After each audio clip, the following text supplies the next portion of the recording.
All right, Kiss Army, welcome to the KissFAQ podcast. Thank you for giving us your time today and letting us into your head. I hope we don't do any damage. This is a Kiss-related podcast by the board, for the board. We hope that you enjoy. We'd love you to support this show. Please like, follow, and subscribe to us on Facebook, YouTube, and Twitter. Your likes and subscription helps us to grow and attract interviews and content. So please retweet and share our posts. Your contributions are appreciated. All right, welcome to the show. Thank you for joining us live. Thank you to everyone who joined us last week for our 10th anniversary show. It was great to have all of that participation. A lot of nice comments also afterwards. I'd like to just draw attention to a couple that jumped out at me, and one that really makes a lot of sense. This is M. Murphy. It said, I just listened to the podcast and wanted to take a quick minute to say how much I enjoy the show and appreciate all your hard work, time, and dedication. You guys are a great group of fans with varied opinions and ideas, and I look forward to each new episode and the unique outlook you bring. You provide a much-needed escape from the real world to give fans something to look forward to. You know what? I look forward to these shows every week because it's an escape from the world for me as well. So if our pontificating and conversations and joking gives anyone entertainment, then that's a win-win situation from my perspective. So thank you very much. But also there's another comment, I think it was yesterday, Bobby Mitchell Music, for someone who had a very difficult 2024 and who finds, entertainment and relief from the challenges of life in listening to podcasts. And that applies not only to us, but to other shows. And that's an important thing to remember, that this is an escape for all of us. Music is a big part of my life, so I love getting together with these guys, or knuckleheads, if you want to use that phrase, either to co-opt it from three sides. Getting together and just talking with fellow fans, is a great thing, no matter what we're talking about. So thank you very much. Where's Drago?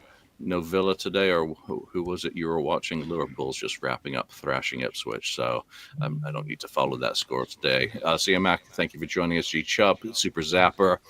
What news this week? Well, yesterday Kiss dropped something very surprising on their social media, and this is something that I wish they'd been dropping years ago, because they posted the studio invoice for what I recently did, the Rock and Roll All Night demo story or song story, because that 50th anniversary was coming up.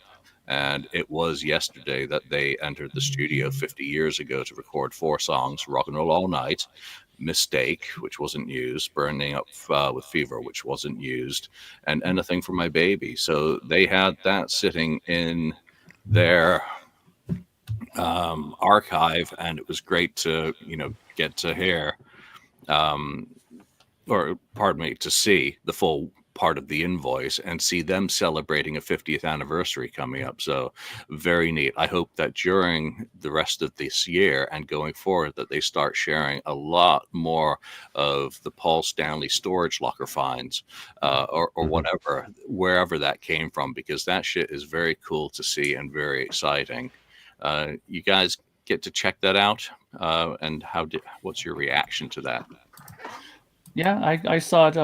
I checked it out on Facebook, I believe it was, and I always love those kind of things as well. I mean, I love finding those kind of things, even if it's not Kiss or other band stuff, just to see how long it took. I'm especially interested in seeing the differences in hourly costs from years back then to now, and how much it's changed over the years, and how long they spent on certain songs. I mean, they did 4 songs apparently at that one session, and it was like a 8-hour session or so. So that was interesting, and 2 they kept, 2 they didn't, so it was really good. I thought it was a very cool find, and like you said, hopefully there's more of those to come. Yeah. For me, when I saw that, I was surprised, especially them doing that on Kiss, Kiss doing that, because they never do that. It's so that just kind of struck a chord with me, like, is this part of Pop House, kind of thing, things to come maybe, and then they're focusing on 50th anniversary of Just to Kill, which is coming up in March. So maybe they're promoting it, that 50th anniversary, for a reason. I'm not surprised that Ken thought this little picture would equal a Dress to Kill Super Deluxe box set. Optimistic Ken had a picture like, oh, this definitely means something great is coming. So it would be nice. Yeah. I'm with you though. It would be very nice. Ken shared something with us this week, like, oh, that the 50th anniversary of Dress to Kill and Alive are coming out this year. That means like Kiss is planning on some colored vinyl and some other goodies. Like, oh, wow, that sounds like exactly like what we've gotten the last several years. Yeah. Hopefully there's better things to come than that. But I checked it out. I think that it's really cool. It's something different that they're sharing, and hopefully, there's more good things like this, cool things like this that they share, and hopefully. I don't know. Hopefully, it is going somewhere. I'm with you, Ken. I'm always hopeful too. Daniel. Well, you guys said it all, but let's just hope this leads somewhere. That it just doesn't end up like a fart in the wind. Let's hope it leads to something spectacular, and let's hope that 2025 is way better than 2024, because that was the crappiest Kiss year in my Kiss fandom. So I'm just hoping, but you never know. Oh, you're done so quickly. I guess so. Yeah, no, I was trying to just post a picture of it in a little bit better quality. I'd only ever seen a quarter of that, so it was very nice to see the full thing. Let's just see. Surprised you don't have it. I think it was pretty cool when Paul played Mistake on one of the cruises. He actually knew it. He knew it note by note. Mm-hmm. There you go. I managed to do that real time alive, and I didn't have it. There was a sale by someone whose name I don't mention anymore because they're dead to me. Who clearly had this. So again, it's very cool to see. I'm with Ken for being optimistic, and again, who knows what it means. I'd say don't read too much into it, but I don't know who controls Kiss's socials now either. Whether it's Pop House, it still controls them now, or whether the U.S. guys and Kiss still control Kiss's socials. It's weird. So who cares? All right, 7 years. What? I was just gonna say, talking about their socials, I was thinking the other day. I was just wondering if Kiss will, or Pop House, whatever, redesign the homepage, like overhaul it or something like that. Yeah, who knows? As long as it doesn't become like Gene Simmons' webpage, which is just. Oh no, that's not a good one. Yeah, that's. I don't even go to that one. Yeah. Other news. So 7 years ago this week, Vinny came out of the woodwork. I don't want to relitigate or re-talk about all of his shortcomings and all that. I want to put a positive spin on this. In those 7 years, what is the biggest thing that Vinny has accomplished in your mind? Lonnie, you were there that day. What's the biggest thing that Vinny has done in 7 years on the strength of his comeback? I tend to think that was the pinnacle. It was great that weekend, and I think that we all kind of left there feeling good about, wow, this is really cool, and it was great just to see him and have him do a public appearance, and I think that was the high, actually, and I think it was cool when he did the vault thing with Gene in Nashville, a couple months later, but. But both the things I'm talking about were 7 years ago. I mean, it's been just kind of static ever since then. There's not much to really talk about. I mean, Julian, you and I were sitting there, and he says, "Oh yeah, that box set, it's definitely coming out this year." And we're like, "Oh, great!" And we've gotten. Not only did we not get the box set, we didn't get anything. We haven't really gotten anything. So, I think the height was 7 years ago when we were in Atlanta. Sorry. Yeah, Daniel, what about you? Well, I wouldn't agree that the stint he did with Gene Simmons is one of the high notes, but when you compare it to the rest of the stuff he did, I guess there isn't a lot of stuff that has happened. so it might be one of the high points. But for me, the one thing I remember I recall an interview he did with Eddie Trunk when he was going to attend that thing, and he had his hopes up, but he was a bit late for that interview, even though it was like his first official interview. So I recall being a bit hesitant in, singing Hallelujah for him, because it wasn't. He wasn't 100% even when he started out back 8 years ago or whatever it was. There were problems right off the bat, but that interview with Eddie Trunk was somewhat hopeful and made me smile a bit. So I was getting my hopes up, but they were quickly crushed by his behavior. So I guess I'm with Lonnie. He hit kind of a high note out of the gate, and then it fizzled out a bit. Yeah, I'm with Lonnie too. Lonnie is the voice of reason here today on that topic. That was the high point. We didn't know it at the time, but there was positivity, there was goodwill. It was the community, and seeing people from all over the world again. And then Vinny doing some guitar with Fleischman. We got music, we got interview, we got to meet the guy. It was it was a little challenge, but that was the high point then, and afterwards it was inevitable in some ways. Ken? Yeah, I have to say that was the high point, just that expo that they had with where you guys were at, and it was it was very cool. I thought there was going to be a lot to come based on the interviews and so on, but it was kind of a lot of nothing. We're going to send this, we're going to finally release the box sets, the ones you ordered, and the new music, and which we keep hearing about every year. There's a new record every year, and it never nothing happens.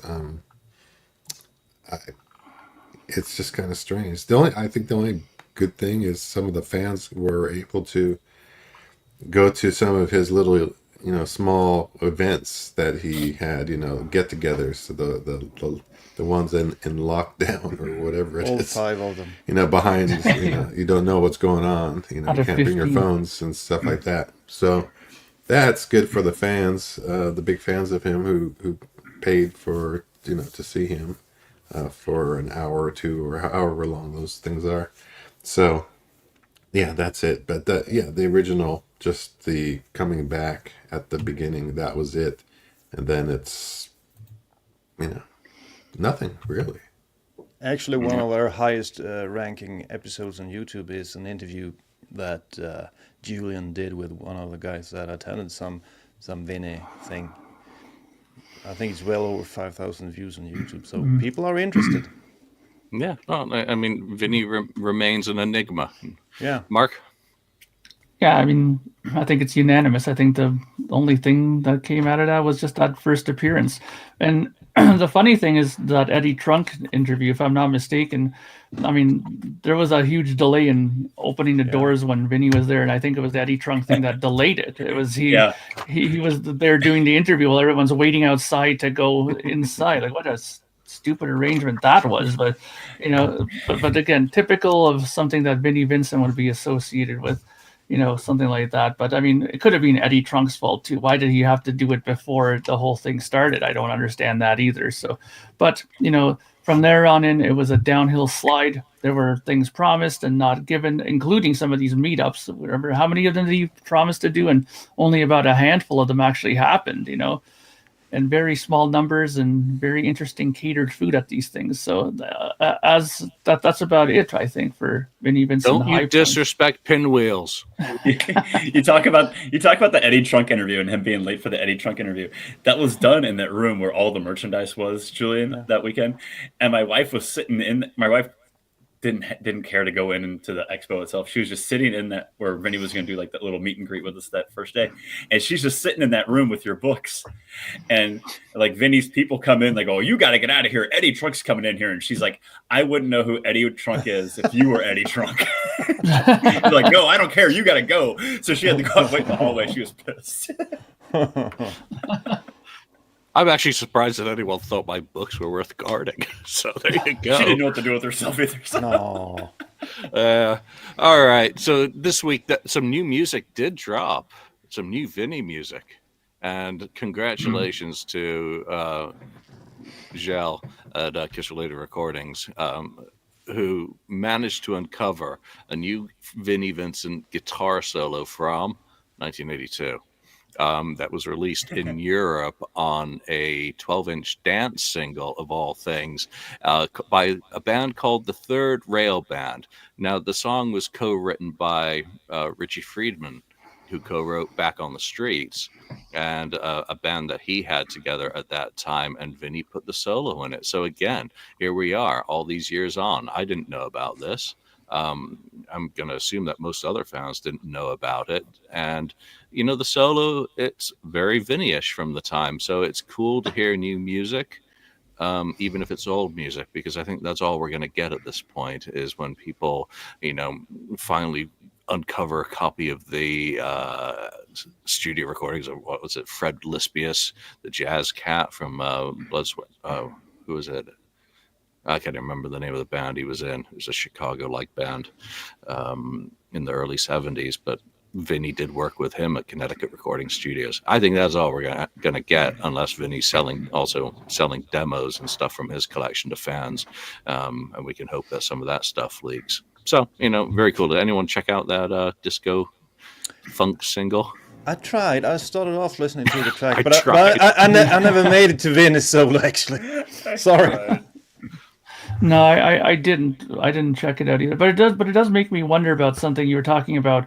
You know, having stuff in the vault, and that maybe some of it can come out, and how, you know, he's been promising these box sets of ours and like to come out, and he's never given them out. And I'm gonna guess maybe it's either because he doesn't have them, or maybe he doesn't have the finances to do it. But I mean, I saw an interesting thing happen this week where King Crimson started this thing called the 1,000 Club, where they have 1,000 people join their exclusive club, and when you join it, you get downloads.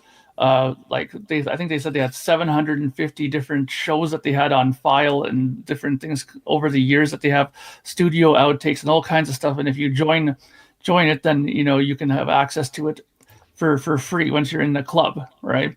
And it's $150 a year, and for 1,000 people, that's like $150,000 that you can get right there. If Vinny was smart, if he actually had stuff, why not do something like that? Maybe not 1,000 people, but, you know, do a 500 club or something, and then maybe you can fund this box set that you've been promising for all this time. When you're talking about, there's a lot of legal issues. Yeah, that's always a problem. But when you were mentioning box sets, I can't help to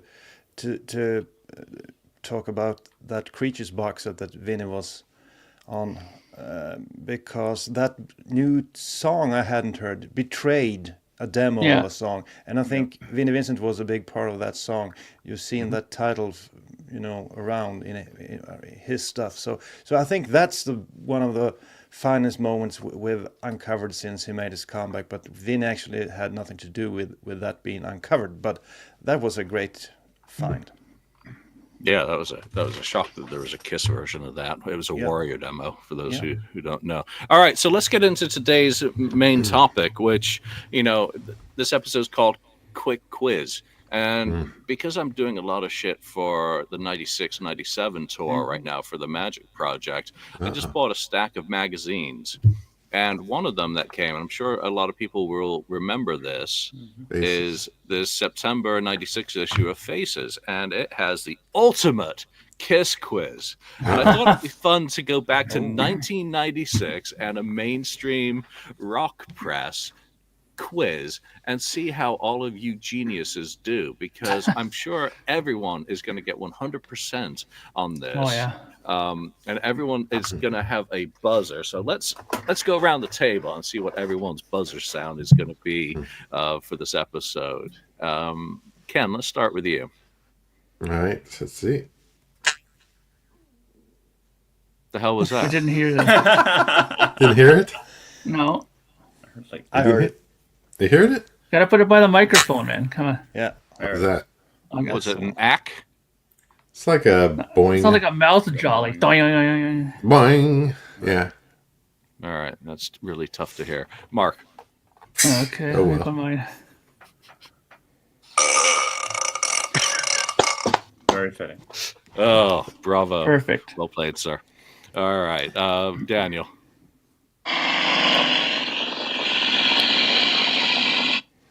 What is that? Jet engine? Deep growling dinosaur roar. Oh, really? Well, that sounded like me after a bad curry. Lonnie. If you can't hear that. That's a All right. horn. Yeah, it's all. Can you hear That that? old style Like horn. an old style horn. Okay. The clown car. Might need to put it near a mic. Yeah. Clown car. I got it near my. I got it. I don't know how. Oh, did you? Okay. Yeah. All right, audience, you guys can chime in with the answers too. Because I'm really not too. Sorry. Oh, when was that? I was trying to turn it up. Sorry. Is that what you were running to earlier? No, that's the touchdown song. That's my ringtone. The touchdown Of song. course. No more of that. Come on. Yes, Ronnie, it is Oh, indeed. gosh. All right, so let's go. You guys ready? Yep. Audience, Sure. are you ready? The Ultimate Kiss Quiz from September 1996 faces episode. Question number 1. I'm embarrassed to actually read some of these. Name all the guitarists that have appeared in Kiss. It sounds like the, Ace Frehley, Vinnie Vincent, Mark St. John, Bruce Kulick, and by that point he hadn't arrived yet, but Tommy Thayer. And Paul Stanley, of course, but not a lead guitarist. But Let's see if that matches the answer. Yes, indeed. You are correct. All right. Daniel's off the mark with. It's going to be the Scandinavian wins again. If Nils was here, he would already have 10 points just for being here. All right. Question number 2. 6 Kiss members have appeared as costumed characters. Name them and.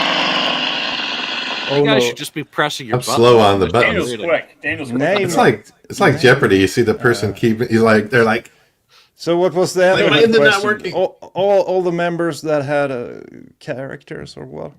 No, you have to answer it from how much of the question you heard. Yeah, but Because how if much did don't- you if say? You said how Uh-oh. Too late. It's too late. wow, someone jumped the gun. how you had many? if you had a premature buzzification, Yeah, but I just want. Can you clear? I think time's up. Okay, but Eric Carr, Paul Stanley, Ace Frehley, Peter Criss, Gene Simmons, Vinnie Vincent is my answer. well, that wasn't the question. The question was Damn. name them and their character. So, Keystone Cop Car. All right. Gene Simmons, the Demon. Paul Stanley, the Star Child. Peter Criss, the Cat. Ace Frehley, the Spaceman. Eric Carr, the Fox. And Vinnie Vincent, the Aqu Warrior. Or was it the Kwiz? However you want to say. Well, Call him the Ankh Warrior back then, or did they call him the Wizard? Well, it's up to Julian. He has the answer key. yeah. So, Paul Stanley, Star Child. Gene Simmons, Demon. I would actually take exception to that. I would say Bat Lizard would be the Originally, they called him the Bat. Yeah. Ace Spaceman, Peter Cat. What was your answer for Vinny? The Ankh Ankh Warrior. Warrior. That's what yeah. I said the Wizard. Yeah, close enough. They call him the Egyptian Warrior. Oh, Warrior. Okay, yeah. It Eric changed. Carr was the Fox. The I think Egyptian warrior. I think Lonnie gets a We'll point give him there. that anyway. Yeah, that's what it goes see, by. See, Daniel, the moral of the yeah. story is wait for the full question. You're a teacher. These guys are so fast. You have to take a chance at times. All right, number 3. What is the biggest selling Kiss single of all time? Oh crap! Okay.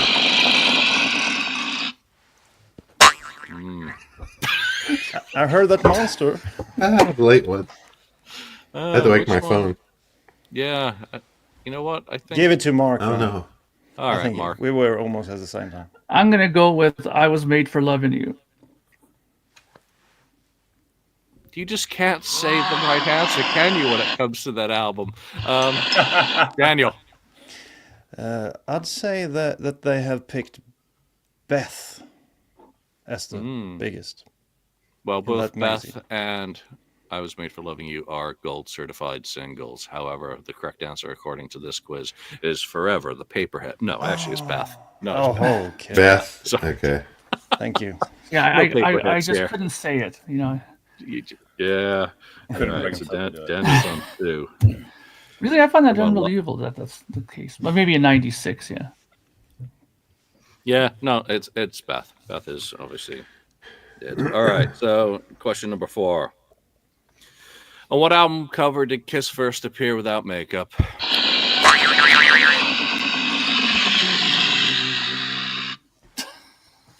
Daniel.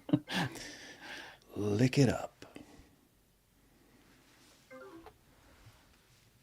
Going to the answers. Daniel is indeed correct. Oh no, I think they did actually have some makeup on their face. Around the eyes. Anyway. Possibly. Yeah, that was always the joke in the press at the time, that they said that they had unmasked and they were wearing all this rouge Yeah. foundation. Still wearing makeup. Yeah. Hey, that's your buzzer, Sam? That's the best Or was that stuff. You're a little late there. Sorry, the buzzer went off by accident there. The next question is going to be very divisive. Oh boy. In which city was Kiss Alive recorded? Oh. That buzzer didn't go off. Daniel once again is first. I Isn't would it say cities? that the answer, yeah, but the answer in that magazine would have to be Detroit. What do you think, Ken? There was also what was it in Ohio? That's not a What was it? city. An S or something? Which An is S or something? Wow, that narrows it down. I can't remember the name of the Oh, city. come on. It's not Cleveland. It's not Cleveland. Saskatoon. There you go. There's a word that begins with S. Studio. No, Detroit is the answer. That's the for this. main. But Yeah. you know, I think to be There's 3. correct, one would have said New York City. AB had a great comment. Yeah, which studio? There's Yeah. 3 cities, I thought.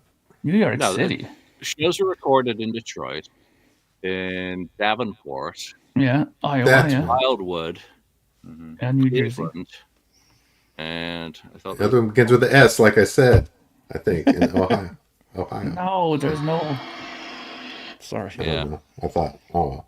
yeah, I can't think right now, but there you go. So All much for right. that. Yeah, so Detroit is actually wrong, but there we go. What was the gimmick used to market the first Marvel Kiss comic? Lonnie. I got that right. Printed in real Kiss blood. Boom. Yeah. All right. That's correct. We're 6 questions in. You guys are absolute geniuses. I think you're Right. clearly going to be face Kinda- certified I got the trivia also- box. ultimate Kiss fans. All right. Number 7. In which city was Kiss founded?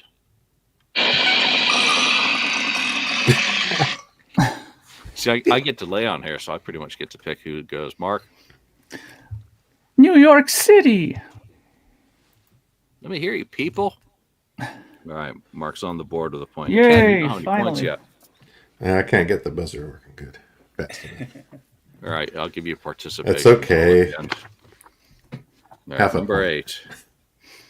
Give the real names of the 4 original members of Kiss. Sounds like a fart, that thing. Daniel's just dominating us with his obnoxious ringtone. He pushes Sorry it too about quick. that. Was I first? Stanley Eisen, Gene. I guess they can. Maybe they. I'd guess they have written Gene Klein. Wrong. Yeah, but I think they have written that in the paper. Well, hang on, let him finish, and then we'll see. Gene Klein, I think they've written that because the magazine obviously don't know their Kiss trivia. Okay, we don't have to It's explain it. 96, You have to Names. second guess them a little bit. And Daniel Fraley and Peter Chris Cola. Oh, there's a wrong one there, but There's definitely a wrong one there. So who was next on the buzzer? I thought I was. I think Ken was Yeah. second. Ken? Can get Well, some I thought points it was here? Hein Witz. right? There you go. Yeah, that was one Yeah. of them. Yeah, and Stanley Eisen, Paul Freely, right? Yeah. and Peter Crisculla. Okay, we're getting closer. Oh, is that really not right? You're kidding me. That is not on the answer sheet. Yeah. Okay. Next up, Oh, Laurie. you or gotta Mark? be I would have kidding went with me. Ken's answer. I would have gone with Yeah, but Clownwitz is the gene. Paul Fraley, Stanley Eisen, and Peter Crisculla. Yeah. I agree with Ken. All right, Can I so you take- guys are you are hung up on the demon here. Yeah, I was gonna say, wouldn't I'm it? sure- Peter. I'm gonna Peter, guess do you it's. have a- I'm gonna guess it's Gene Klein. They're gonna say Stanley Eisen. They're gonna say Paul Fraley, and they're gonna say Peter Crisculla. Yeah, and this is really weird. Again, I don't think too Yeah. many people would get this off the bat because their answer for Gene is Chaim Klein. Oh, That's even wrong. That's wrong. That's not right. a hybrid. He never went by that. It would be Chaim Witz and then No. Gene Klein. That's total screw up by the magazine. there. That's a conflation. But is it So Peter Crisculla? Is that Yeah, Peter his name? Crisculla. Crisculla. Yeah. Crisculla. It's obviously Paul Fraley, not or Fraley. Pardon me. I hate making that mistake that everyone makes. And it's Paul David Fraley or Daniel. Daniel, I think it is. Yeah, it is in the Daniel. press, in the press when he got arrested in '83, it was Paul David. It was Paul Daniel, and of course Stanley Bird Eisen. Oh, that's weird. That's okay. I'll be Oprah. Everyone gets a point. Yeah. That's Nice. Under their step. Oh, they got my buzzer ready. All right. Sorry. This is- Again, Sorry. these answers again. Yeah, It's but like it's get kind of greater. fun. In which band was Eric singer in just prior to joining Kiss? Mark, Alice Cooper. wrong. I was touring band, I think. Oh, Probably. Actually, I better check the answer first. Okay, yeah, you're wrong. Who was next? I think it was me, and I'll take a guess at. He plays one, but I think the paper would say he played Black Sabbath. I think they've written Black Sabbath. Wrong. Oh. Lonnie, I'll say Badlands. thank God. That's what I would say. yeah. I was gonna say that next. Yeah. Yeah, Yep. but that's not right either. No, but I'm just going by No. Because in 1991 he'd been fired from Badlands, and he was actually touring with Alice Cooper. Yeah.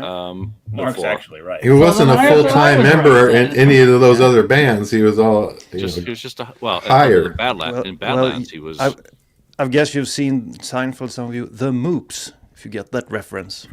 It's the Moors, you idiot. Good on it. No, the card says the Moops. The card Sorry. says moops. There are no moops. the hell? That's a great episode. Yeah, that was good. The Bubble Boy. Yeah, the Bubble Boy. Oh no. All right, let's see how they got this next question wrong. Okay. On the 4 Kiss solo albums, which member's disc had the biggest hit single? Mark.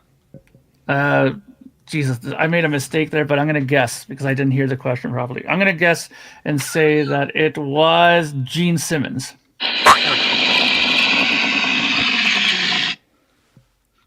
Ken, Like, yes. New York Groove, right? thank you. Gosh. Biggest hit single, Mark. Oh, okay. I thought you said who had the biggest hit single. Yeah, still will say. Gene should have, though. Yeah, you're right. Yeah, so Gee, shut up. so New York Groove wasn't Well, the correct I thought answer. I thought it was the Ken's album. answer. I It didn't was realize Ace Frehley. That was the correct. I thought it was the Ace highest charting album. Ace Frehley was the correct answer. Okay. Ken got another point. So, name at least 2 bands that were signed to Gene Simmons' record label. Ken? Okay, you have to answer though. Don't Google Ken. Ken is Googling. Ooh. House of Lords?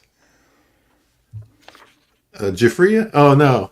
That's the same kind of thing. No, you're right. House of Lords or Silent Rage, Oh, Silent Rage. Okay. because I didn't no one have ever that. heard of the other I guy. forgot that one.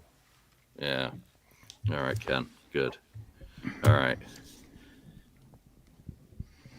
Number 12. This is only 20 questions, by the way.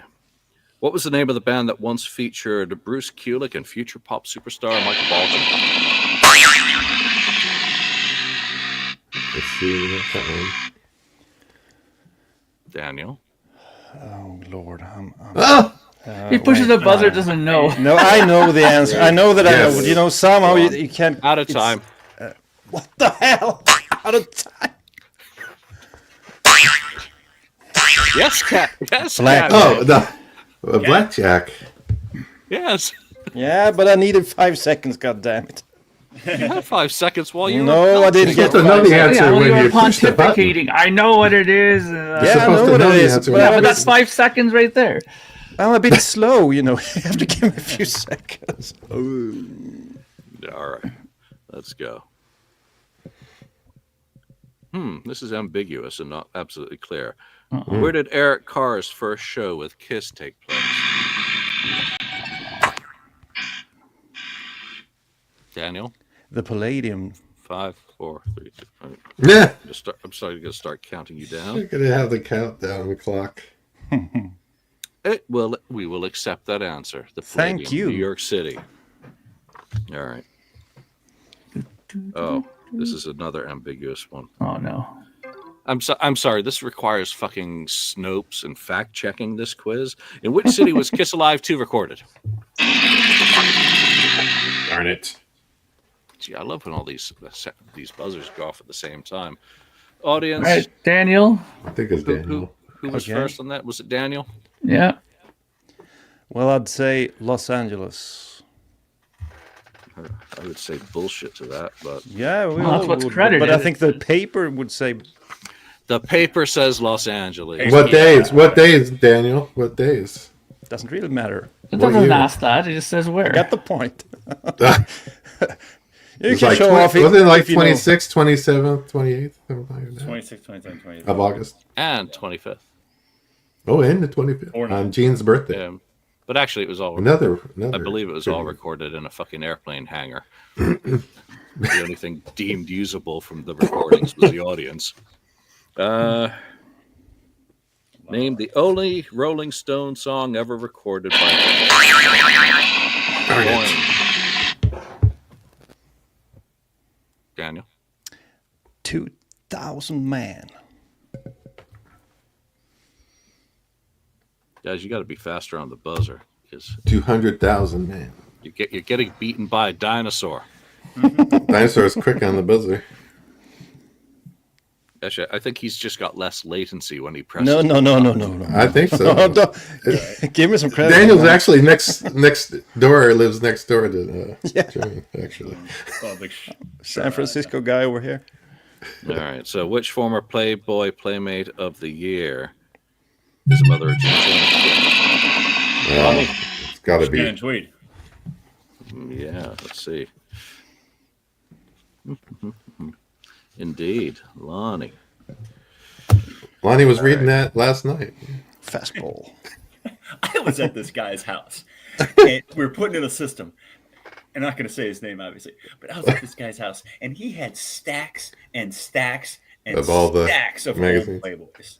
Wow, Wow. Probably has a lot of Kleenex that's a around. collection. He collects Playboys. It's stocking Kleenex. One of my girlfriends, when I was 14, her father had a shit ton of Penthouse Hustlers and Playboys. Yikes. And I really enjoyed going over to her place. He was blessed with 3 daughters. I mean, I feel sorry for him after having all that. There you go. What was the name of the then most recent Kiss tribute album?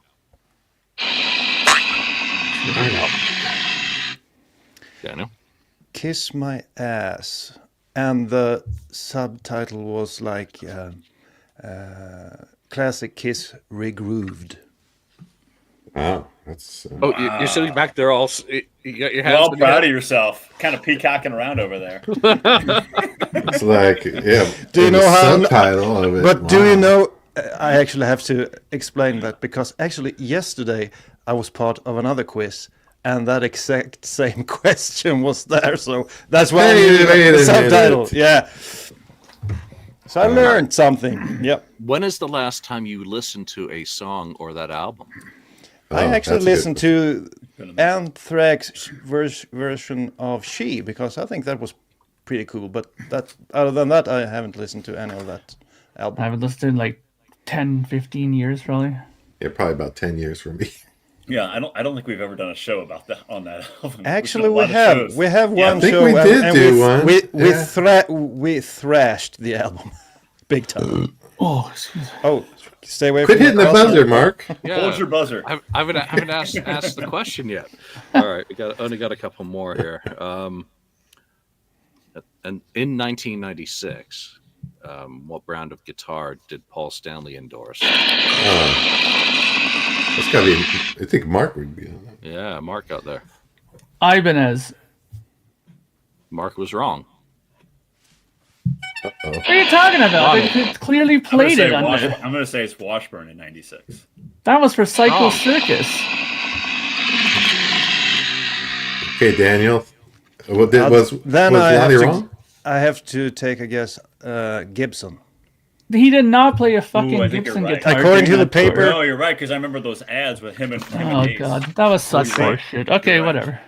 He's right. Wait, Gibson. Oh, yeah. That is incorrect, man. I'm The sorry. answer's- I'm gonna stand on. I'm Mark dying didn't know that the hill. guitar He question. played the Mark Ibanez don't- or the You show me PS10. one. You show me one '96 show where he played a Gibson Les Paul. You show me But there's one. many promos of him and Ace in these Gibson ads in 96. Yeah, but he didn't play it at Not all. He never 96. played a fucking one note with them. Don't be Oh, such a geez, sore man. loser. He might have Oh, broken one at the show. Let's Okay. see here. Let's see here. Hold on 1 second. Okay. We're gonna fact check this. Oh, we're going to really go into it. Yeah. Let's see. Where's my fucking directory?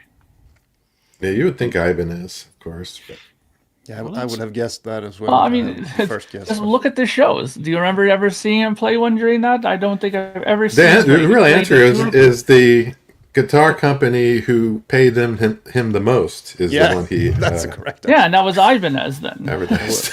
It was a whore. The tour before Hot in the Shade, he was playing the Gibson Les Pauls, but he wasn't playing them when he did the. Come on, think about it. To do a authentic recreation of the '70s, he would have to be playing the Shattered Mirror Les Ibanez there for that. Yeah. Oh, here's the correct answer. Oh, must be different then. Well, What should be like to wait silver and- tone? because this thing's spinning around, going processing. Oh, okay. Oh, what? Yeah, Ibanez, Ibanez. Isn't that 97? That's 96. '96. So, But Mark is right. Yeah, but according But to I have to to the go paper, by the Yeah. answer on the But the sheet. magazine is. He might have but- promoted both, And that's It's not Mark's just fault. you know, potentially. Mark's Yeah, got that's a just to Mark really gets rub salt some of the into points, yeah, I don't Mark's know. wound. is Okay, to that's be fine. golden be star. obtuse and go. I by know the I know what the real answer is, but it's you okay. know the truth. Yes. You know the truth. Wait, you can't handle You it. can't handle the truth. Oh, sorry. Every time I Oh. reset this, I don't know which one's, if it's real or Memorex. Have you recorded your own burp? I think so. All right, last question, and then we'll do the scores. Is on what holiday did Kiss Unplugged debut on MTV? Oh, we know that one. We all know that one. No, what was it, Daniel? Halloween. Sadly, you're correct. You also win the quiz with 10 points. Wow. Lonnie in second on 5. My math's wrong on here as well. Ken on Daniel 4 won. We all and know Mark on 2. But there you go. That is the Faces Ultimate Quiz. ultimate incorrect quiz. Yeah. Whoa. Wow. Okay. I can make a better quiz than that if you want to compete once more. Well, no shit. I mean, Anyway. that's the whole point, is just going back Yeah. to a magazine quiz and just going through what they thought was challenging when quite a few of the answers are actually wrong. Yeah. Back in the day. I mean, if you're going to do a real quiz, I mean, you've seen Carl and Alex's Kiss quiz, haven't you? I played it yesterday online against 4 other guys. I ended up in 3rd position, so we didn't make a fool out of the KissFAQ podcast, but I didn't win. They were crazy hard, some of the questions. Oh Lord, crazy.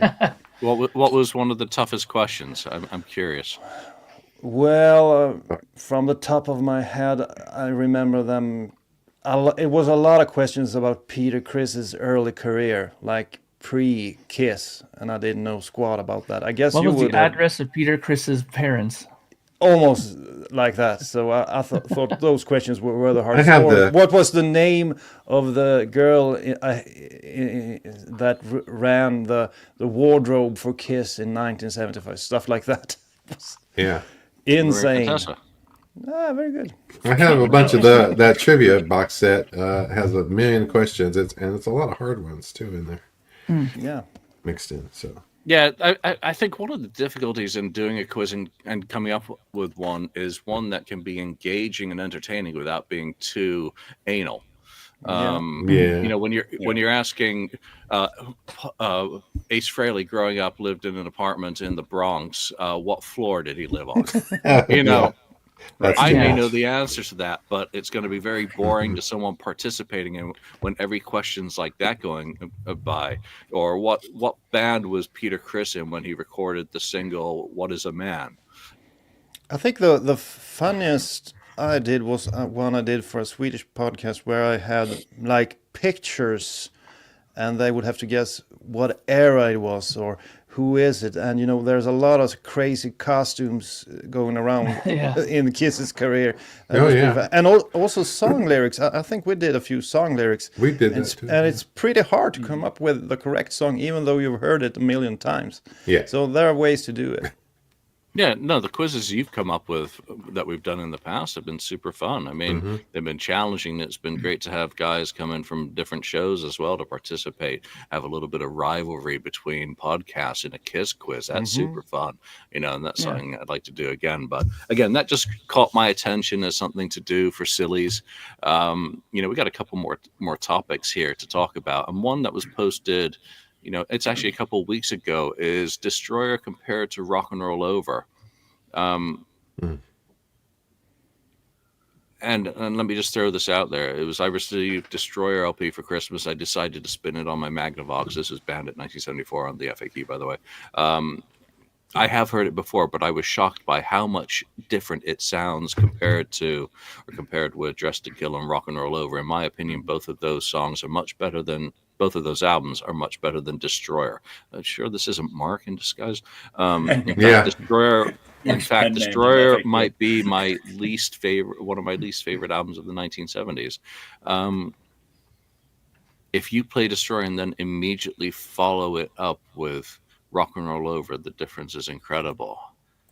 What do you think? I mean, yes, it's different. Clearly, it's a reaction to going in the artistic direction.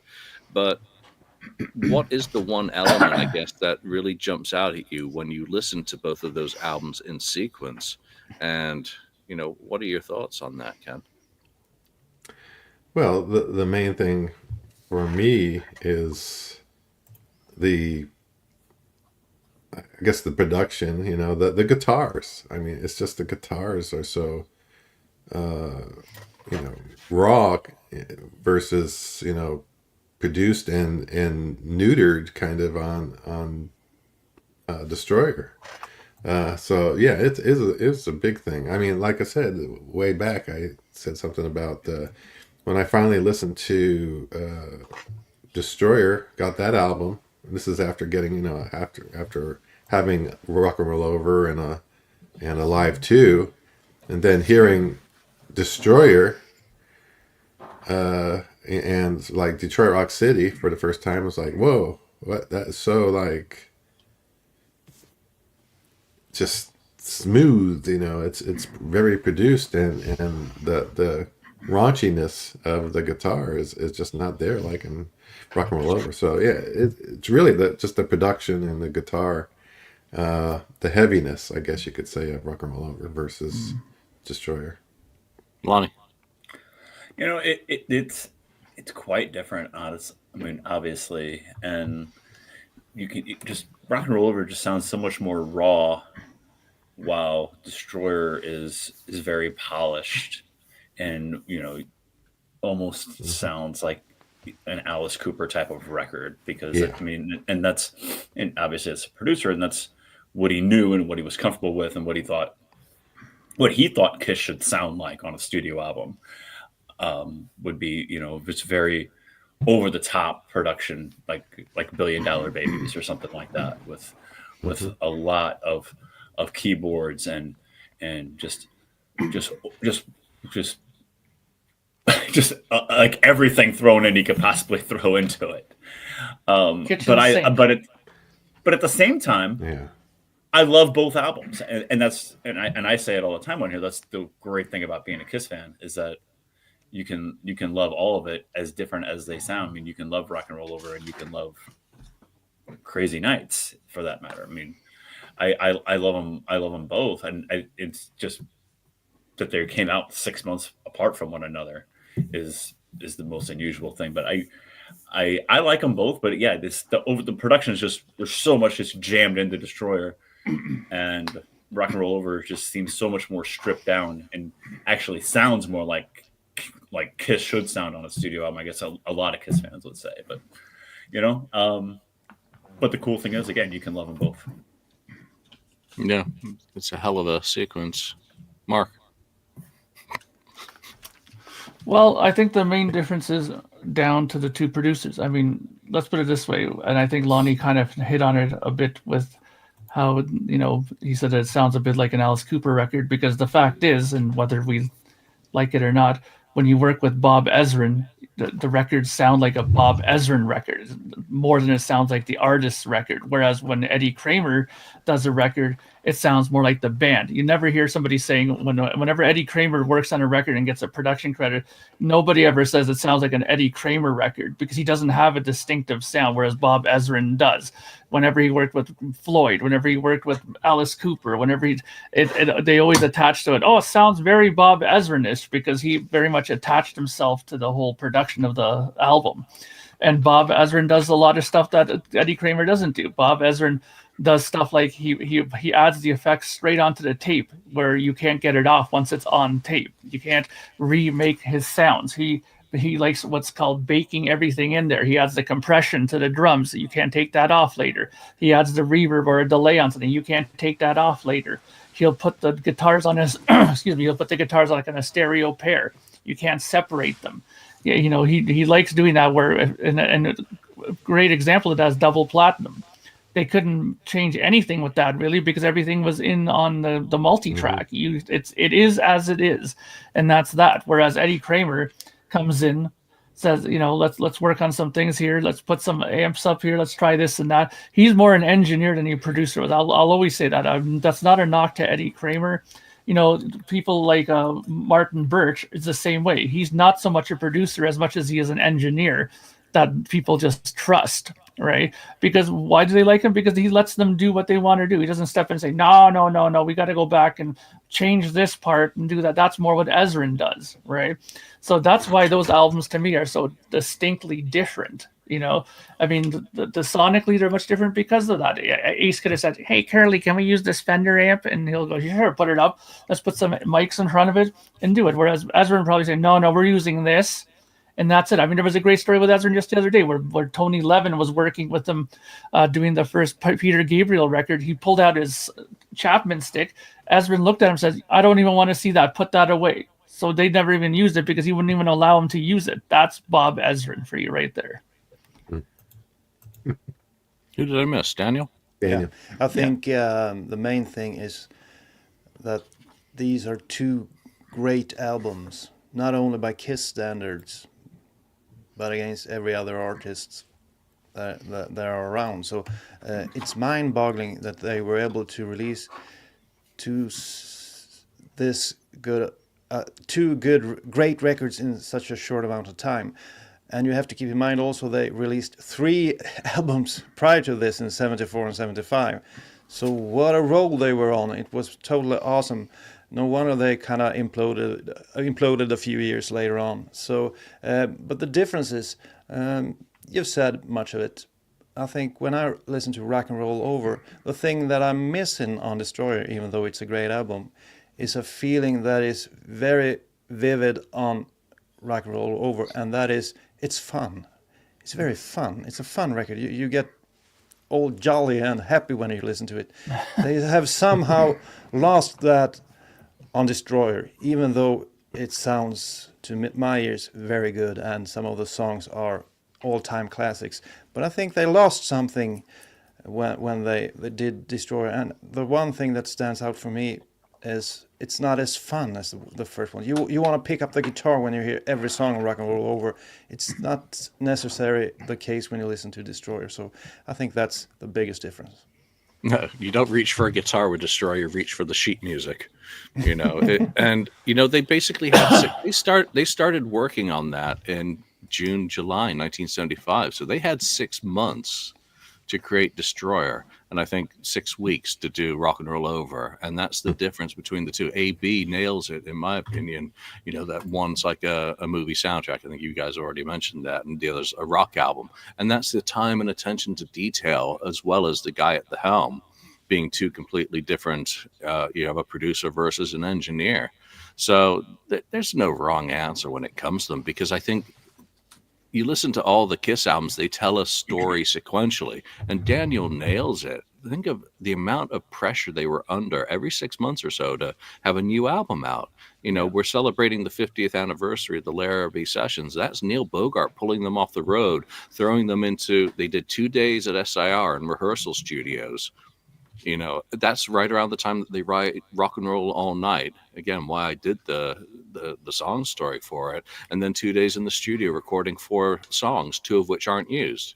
And one of which, gets revisited later that year, which is Burning Up with Fever. They recut the demo at Magna Graphic. It's on the Destroyer box set. And then they record it for Rock and Roll Over. And then Gene Reeve records it again. Solo album, yeah. They are generating so much material. Go forward to later in 75 when they're doing all those Magna Graphic demos. A lot of that stuff is shit. Mm-hmm. A lot of that stuff is just very, very broad, rough ideas, and then you get Ezrin comes in and shepherds them and gets rid of the majority of those ideas and starts fresh. So it's an incredible differentiation between art and business. One is art and one is business. We got an album to put out. We don't have 6 months and we're afraid to work with Ezrin again, because what's he going to do to us this time? Just imagine if Ezrin had worked on what was the follow-up to Destroyer. Because look what he'd done to Alice Cooper sequentially. Each one becomes grander and grander. Yeah. So last topic for today is the non-scientific question for collectors. Are you going to continue collecting whatever Kiss stuff you collect, even though you're probably never going to get a money back on your investment? Or are you still going to enjoy your collection even if it is worthless? It's only fair to go straight to Lonnie. Well, I've stopped buying a lot of things. I don't buy the figures anymore. Like the figures they put, like the action figures they put out have really gone downhill, in my opinion too. They're not as cool as they were years ago. And I've really come to the point where the only thing I really buy anymore is the vinyl that they put out. I know that you guys kind of shake your head at me and Ken when, a new colored vinyl comes out and Ken and I got to rush and buy it. But that's really about the only thing I really buy anymore. I don't buy figurines or trinkets and things like that anymore. It's kind of run its course with me. And yeah, I'll keep buying the vinyl just because it's the music. And at this point in my life, that's more important to me than anything else. Can I ask you something, Lonnie? And this is actually a serious question. Yes, I am taking questions. Go ahead. Because you seem like a guy who's very much into like look at your room. You have yeah, I'm a memorabilia guy. Like you never got into posters with Kiss. I always would have imagined maybe you were that kind of guy. I do have a lot of posters too. I have like, the old creatures and the destroyer ones, and that was actually, if we were to get into it, like one of the topics I was going to talk about today is actually like, what are your favorite Kiss posters? But we could do that another time. But I do like the posters and that, but I've gotten to the point where I have a lot of the old ones that I really want again. Yeah. I'm not like out there hunting them down. Hunting them down type thing anymore. It's really just at this point with the collection that I have, I'm not really hunting down anything but just different vinyls and things like that. Cool. Poster? Yeah. I decided to put that in the frame. That's very nice. That's great. That looks very nice. I hang it up. Nice. Yeah, my favorite poster was one I bought in Singapore in the 80s, and it was the Grona Lund wooden stage. I'm sure everyone's seen the picture of the poster. That was mine. That was on my wall growing up. Ken? Yeah, I'm like Lonnie. I'm just pretty much buying the music-related stuff. Sure, we get a shirt that now and then either we have to buy it as part of a bundle, or sometimes they come out with a shirt that's pretty decent that I might get. But it's more about the music, buying the vinyl and if the CDs, of course too. Especially if it's going to be a box set, for sure. I'm all in on that stuff. So yeah. Otherwise, I don't need any more, figures or little trinkets or anything like that. No, I'm with you. I've never bought things and considered them an investment. No. Yeah. I've got stuff, and again, I want to get rid of all my stuff. I've got memos, real memos from the 70s with pencil notes from the Alive, from them going over the lyrics and stuff like that. And it's not, I didn't buy it as an investment. I bought it because it had something useful in it at the time. Whether it's something I enjoyed or something I was working on. So everything I look at like that, it's like I'll get rid of stuff, but I'm not looking necessarily. I like to get my money back or as much of it as possible, but the market isn't what it was. When I look at over stuff in boxes, I've got a box behind my sofa right now that's got the original 1980s Def Leppard logos in that were used for creating the artwork for the album and ads. And it's like, that might be an investment, but am I really going to find someone who is going to pay me? So I'll settle for getting near my money back in most cases. Again, so I never really bought stuff looking at it as an investment, and that includes demos and rare hoarder tapes. Do I want to see them properly used? Yeah. Do I at least want to make my money back? Yeah. But like 2-inch reel that I got, I sold that back to the label for a loss, because it was the right thing to do, and that shit needed to be back where it was protected and could be released. So I don't have any fucking bobbleheads or Pezzes that are worth any money, and I'm not going up on any live auctions to try and make a buck. Mark? Yeah, I mean, I don't really collect much stuff anymore. The thing that I do still kind of look for, I'm not so much into the new re-releases anymore. I mean, I have a lot of those ones anyways. I had like the Green Dynasty and the Orange Hotter Than Hell and all those ones. But I still find myself interested when I go to like the used record stores, where if I'll find like like an odd press, like an Israeli pressing of Dress to Kill or something like that. Like if I find something odd like that, I will grab that, because it's just something that's always interested me more. Not so much for the music, because as we know, unless it's really poorly mastered in that country, for example, if they have the chance to do it, then usually it sounds all the same. The vinyls, like the vinyl, sorry, as far as audio and what's on there's never any kind of weird remixes. But I love the sort of text that you find in these different versions of them, like how the layouts are different. Sometimes they're written in different languages. So those are the kind of things I like when I collect those different variants of the different countries.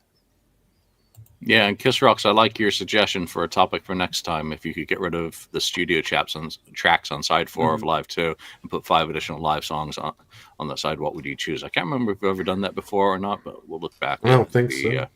The archives, because that would be a fun topic. So thank you very much for the suggestion. And then where's Drago? Crazy Joe. Yeah, I don't know the answer to that, to be perfectly honest, but maybe we'll get the answer to that in a forthcoming book. Who knows? But that's it for this week. That's some what topics about from me the then? board. What about you? Oh yeah, go ahead. Yeah, so collecting Kiss. I think I'm more of a collector of Kiss fans stuff nowadays. It seems I do enjoy the occasional Kiss tribute band, so I'd pay a few bucks to go and see them. And what I especially enjoy is the effort that the Kiss fans put in stuff like this. This is a book from Sweden, and there's several. So I've given a lot of my Kiss money to these guys. And of course you can mention Julian's great books as well. I buy them occasionally as well. And you can go back and buy. So books for me is Kiss books. I still find them very titillating. I love reading Kiss stuff to this day. And you do get to know new things. Because if I buy an old record with a different color, I've already heard it. I've already listened to it. It actually doesn't give me anything new. But when I read, for example, this book, I don't know if you can call this merch, but this blew my mind when I read this book. I mean, there was stuff in here I would never have guessed. So it's fun when people like Carl and Alex put sorry about that. when they put out new stuff in the 2020, still to this day, you can get stuff like this. So I have to tip my hat to all the Kiss guys out there that writes books. I think it's awesome, and you're doing the Kiss Army a solid. So that was it. Alan. Yeah, no, Alan. Yeah. I'm waiting on my newsletter. So Kiss in Japan continues to do projects as well. So, there are people still trying. All right, that's it. That's the episode for this week. We've got some cool topics for next week. Got a few episodes mapped out at least, so we'll try and continue hitting the ground running.